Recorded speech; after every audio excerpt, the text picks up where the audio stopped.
Imagine a living situation where the best water you have is miles away, the best water you have is dirty water, and the little water that you have is being taken away by another region that is going through the same issue that you are. Hi, my name is Juan Mejia, and today I will be discussing the possible solutions to decline the issues that are arising due to the global water crisis, and also outlining the benefits that we could possibly obtain by applying such solutions to these problems. I've been aware of this issue ever since sophomore year of my high school, to because I was given the opportunity. Me and a couple of kids were given the opportunity to go to Haiti for a mission trip, and when we got there, we could see the scarcity firsthand. And in my head, I really knew that I did not know the severity of this problem. And I found it ironic that it's called the global water crisis, but not a lot of people are bringing a lot of attention to this, nor really just even talking about it, even though it's a very big deal. To where, according to the environmental research letter, water has been near the top of the list of the World Economic Forum ever since 2013. And it also mentions we are not on track to meet the global ambitions of the UN 2030 Agenda for Sustainable Development. Pretty much saying right now, we are not on path to reach the sustainable level of water that we were aiming for.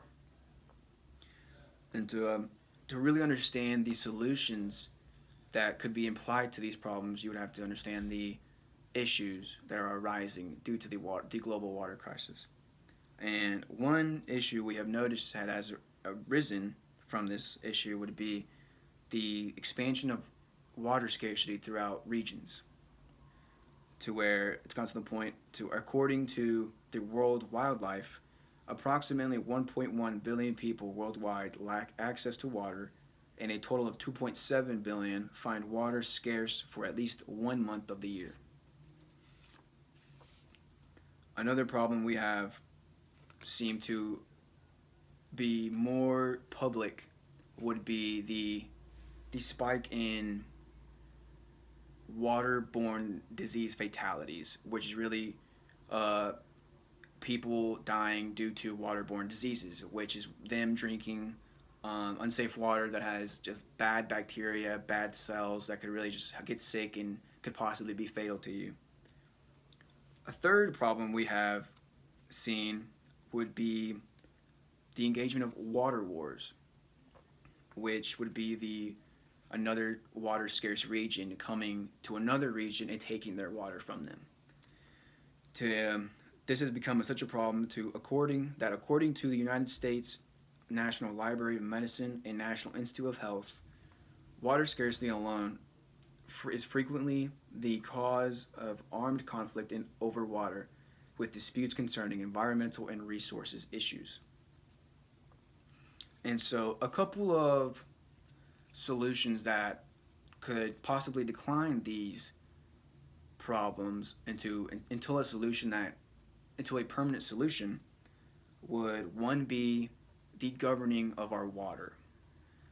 It's been proven that we actually use an excess amount of water, and that water that we do not use is taken into a place that we just never really see again, and we just don't reprocess, even though that would be clean water. And so, according to the environmental research letter, in many places, in practicing water governance might be a logical start point, rather than focusing on solely making a more amenable aspects such as water and quantity.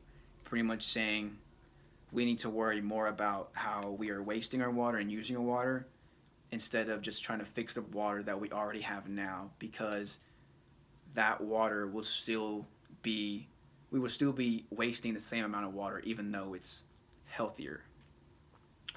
And so another solution we would try to imply would be trying to lower water tariffs, which is pretty much the payment or the tax of water.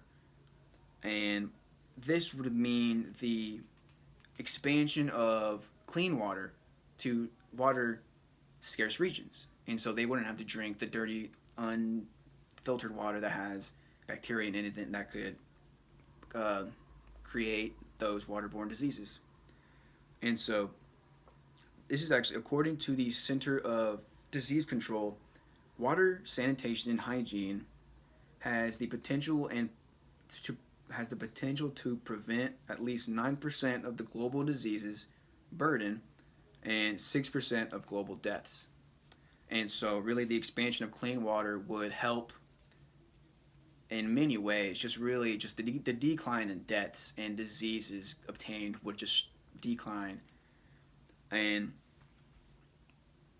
really another way another solution we really could imply would be just taking care of the world more, taking care of the world better, and to where according to the ACTA Scientific Agriculture, they mentioned strengthening of the environment for cooperation and communication between water development and water stakeholders, influence to improve water resources governance and sustainability, including easing the challenges that are upheld. And so pretty much that is saying that the strengthening of the environment overall would help us just ease up on the challenges that are going on right now. It would help with sustainability and the development of water overall. And a lot of you are probably asking, if this is such a problem, are we even doing anything about it? What's going on? Well, President Trump actually signed an executive order named the America's Water Resource Management and Water Infrastructure, which the EPA from the United States mentioned. This historic action ensures federal coordination of on water policy is standard practice now and into the future, by formally establishing a water subcabinet to facilitate efficient and effective management and modernization of our water resources. So right now we are really trying to get our head or a foot in the door, and this would be a very good step to that. And so back to mention. Oh no.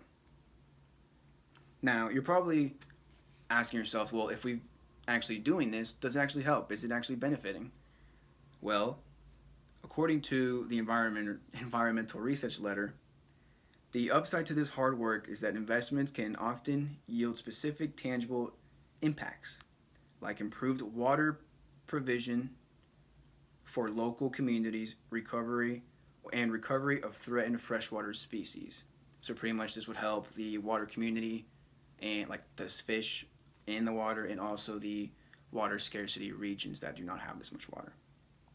And another benefit would be, according to the United Nations, the Water for Life International Decade for Action 2000 and 2005 helped around 1.3 billion people in developing countries gain access to safe and drinking water.